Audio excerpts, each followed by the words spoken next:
Alright guys, I've been trying to record this video for a couple of days now. Keep on deleting and just not satisfied with the video because I don't want to ramble on. I just want to get straight to the point. So where do I start? So as you can see, you're looking at the Creality enclosure. I got the smaller size for the Ender 3, but didn't realize how big it is. Pretty decent size. Right now printing some ABS. I know the I don't think I mentioned in the last video, but maybe I did, but I know I said I was going to print ABS, and now I'm printing ABS. This ABS is from, I got it from Amazon. It's from Gizmo Dorks. Pretty good ABS. It says low odor. I can't smell it from the enclosure, of course, but as you can see, I'm laying down some ABS, and I want to say these overture sticker that you get with their PTG, I want to say with their whole brand of filament, whether it's PTG, PLA, or ABS, these stickers are amazing. They grab ABS like it's nobody's business. I mean, it's a fight to take off ABS off these stickers. So I'm happy with these stickers. I'm probably gonna order more stuff from them. Again, this sticker is awesome. So I don't have to fight with it. I tried to print ABS on glass with some air spray. This is borosilicate glass. It worked, but it's still warped. I don't know why. I mean, it's, as you can see, it's stick on there. There's residue, but it's still warped. Even with using a brim, it still managed to warp.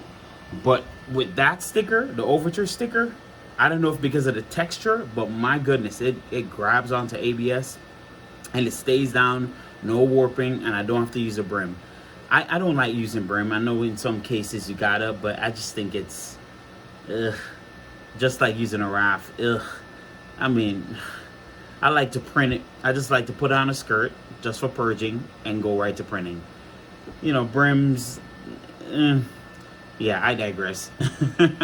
I just like to print my thing straight without nothing around it, just straight printing unless I need to use support or something. But yeah, but it's printing ABS. The parts are turning out great.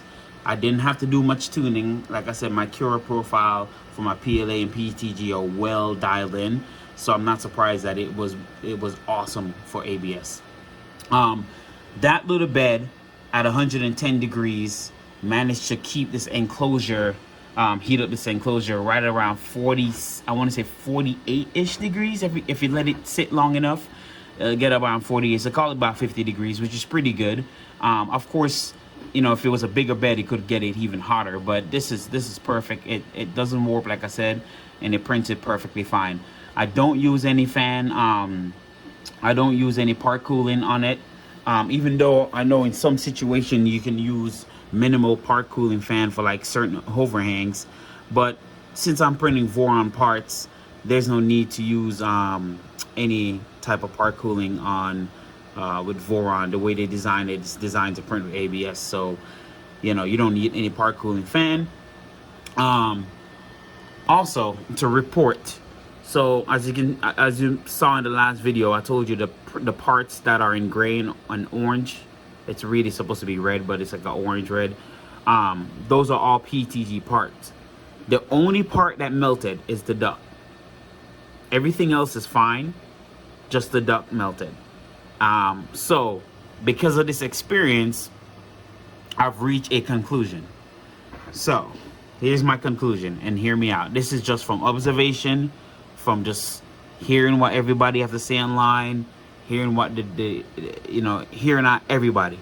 So PTG is an awesome filament outside of a very hot enclosure. Okay, I'm gonna say it.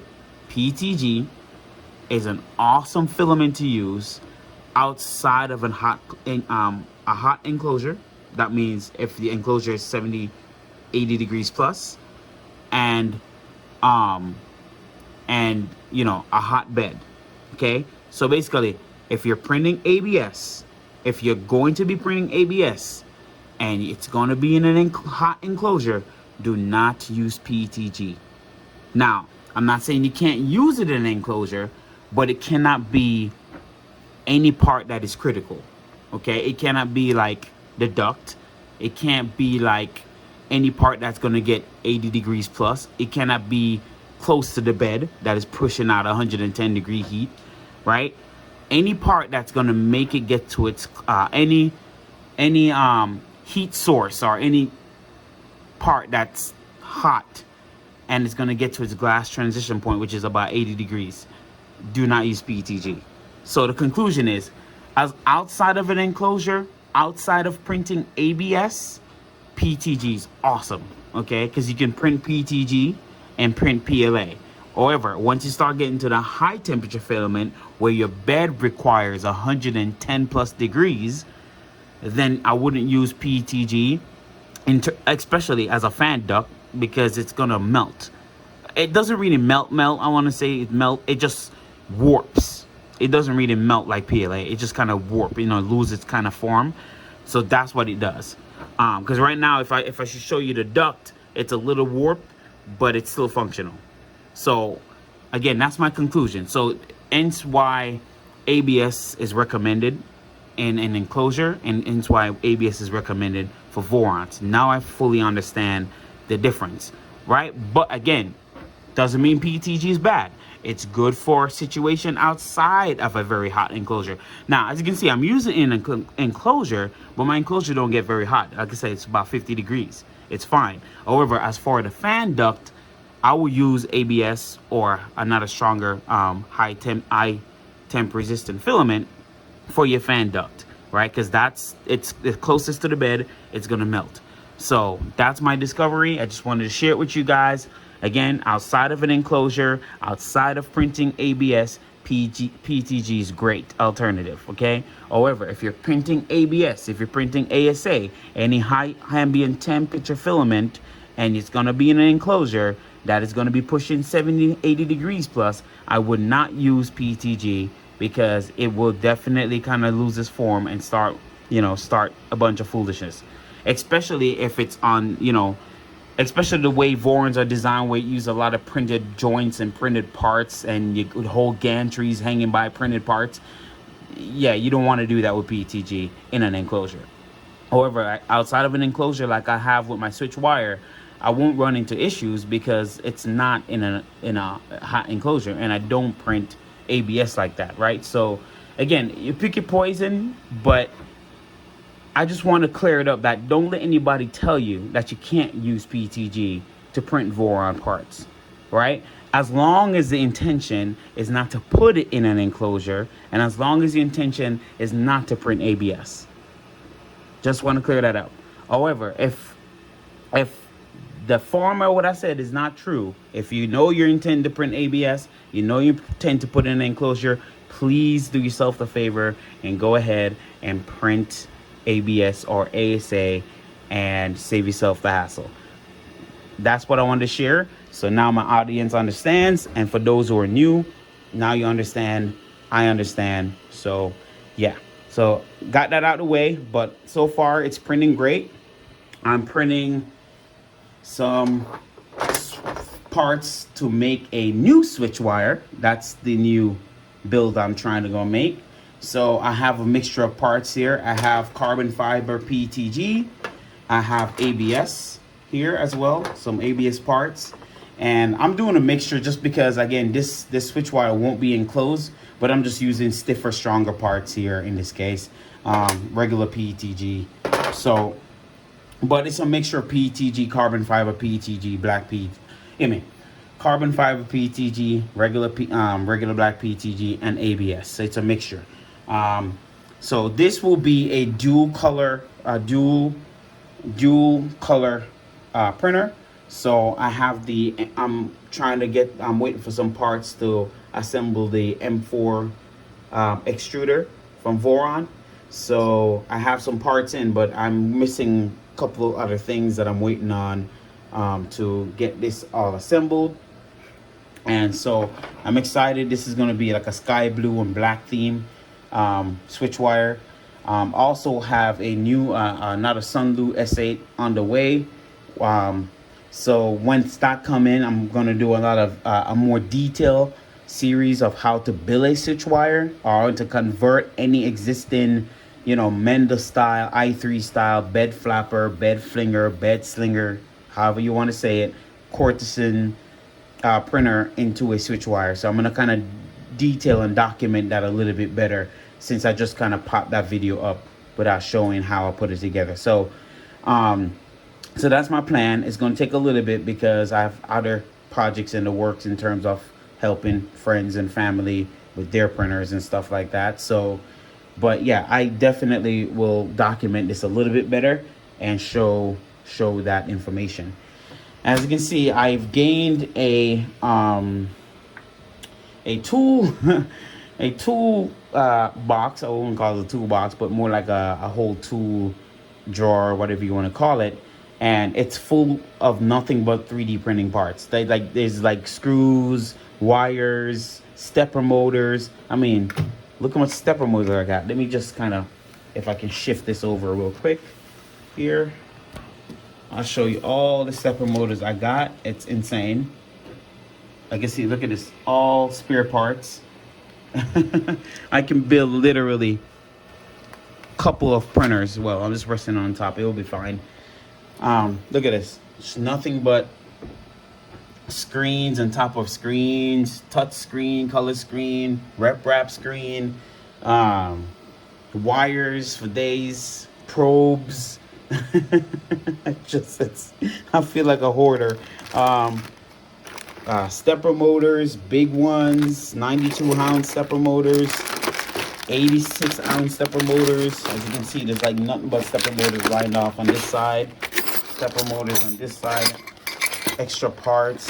I mean, stepper motors everywhere. There's some in boxes here. Look at that, ridiculous. So I can literally build another printer. I have more stuff here, cables, JST connectors, M4, M5 screws. Just got a ton of stuff everywhere, dude. I could again, buck converters, brand new, I haven't touched yet. Just, you know, stuff on top of stuff. You know, I got too much. So this whole drawer is nothing but, like, again, tools, 3D printing tools, and, you know, just stuff for 3D printing. You know, I got extra stuff here. I got BL touching cases. I have like 3 spare BL touches sitting here. Yeah, right here. Look at that. I got 3 spare BL touch just laying in here. But yeah, so yeah, I just got this to kind of put my stuff all in one place, you know, just to kind of just grab and go. It's not as organized. It could be better organized, but you know, I'm always touching and finagling or tinkering with something, so it's just there. But yeah, so so as you can see, I got a couple of things in place here. Got some linear rails. These are the 450mm linear rails, MGN 12H. These are for the Switchwire build, the new Switchwire build. Also got the Fadus Dragonfly BMO for this new build as well. Got a few spare things on the ground there. What else? Another update. I know I have to update. Oh, yep. Also got some more ABS that I ordered.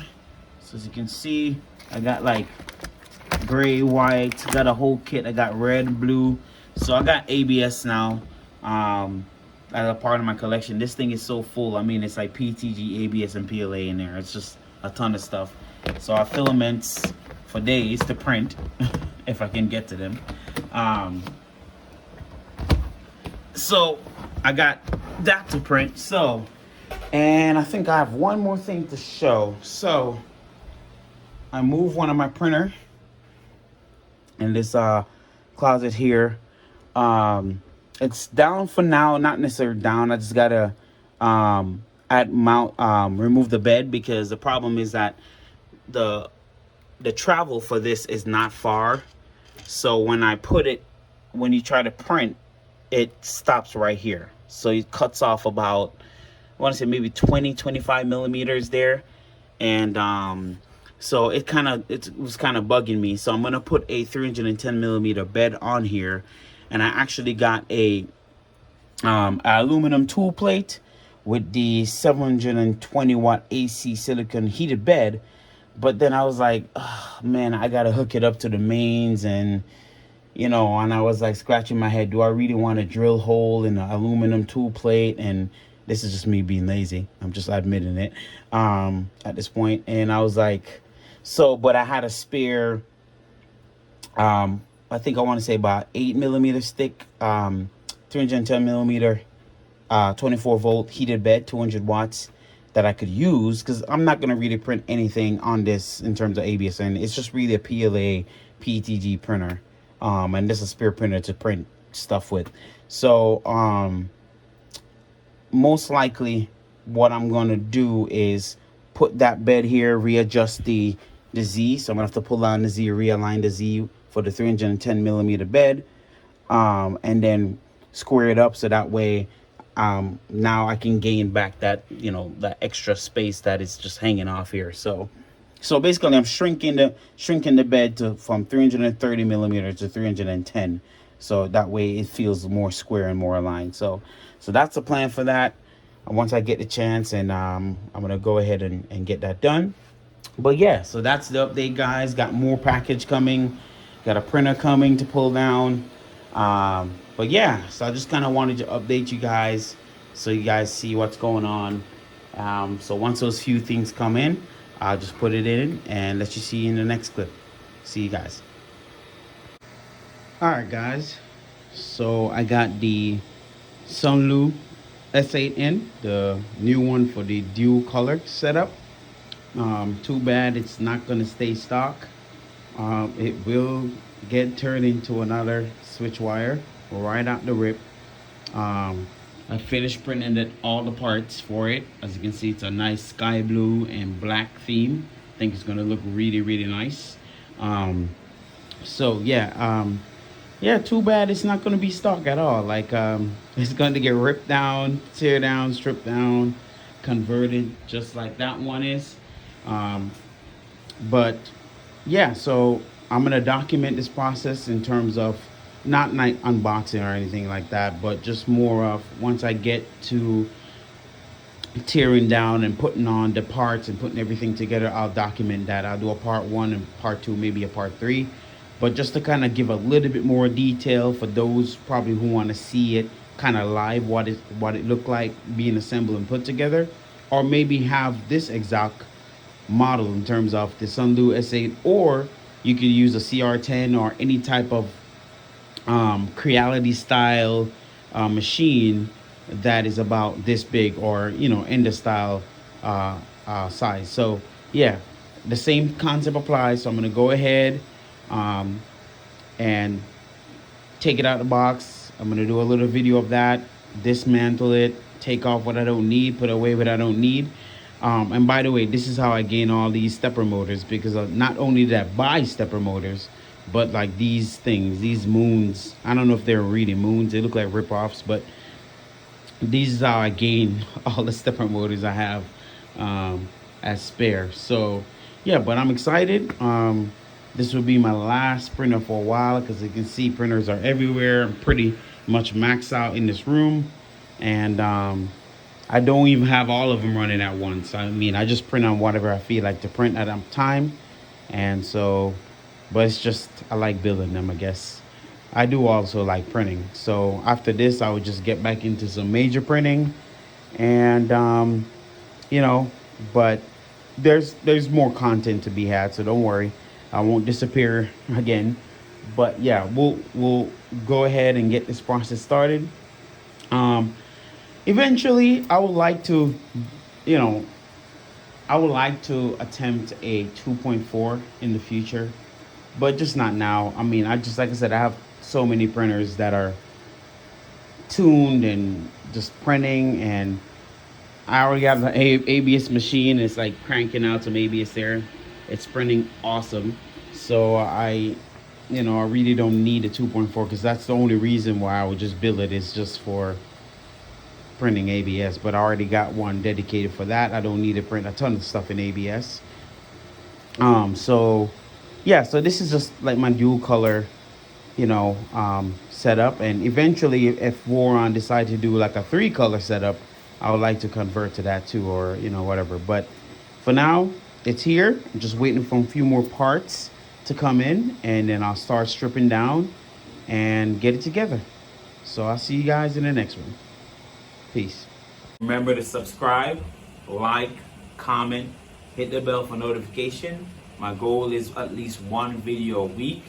That's my goal until I can get in a routine to do more. But for right now, one video a week. My topics are very niche. Like again, 3D printing, computers, software, little firmwares. Like I do those little niche things. So again, if you guys are interested into that nerdy stuff, this is the channel for you. So remember, like, subscribe, hit the notification bell, comment. Appreciate you guys. Peace.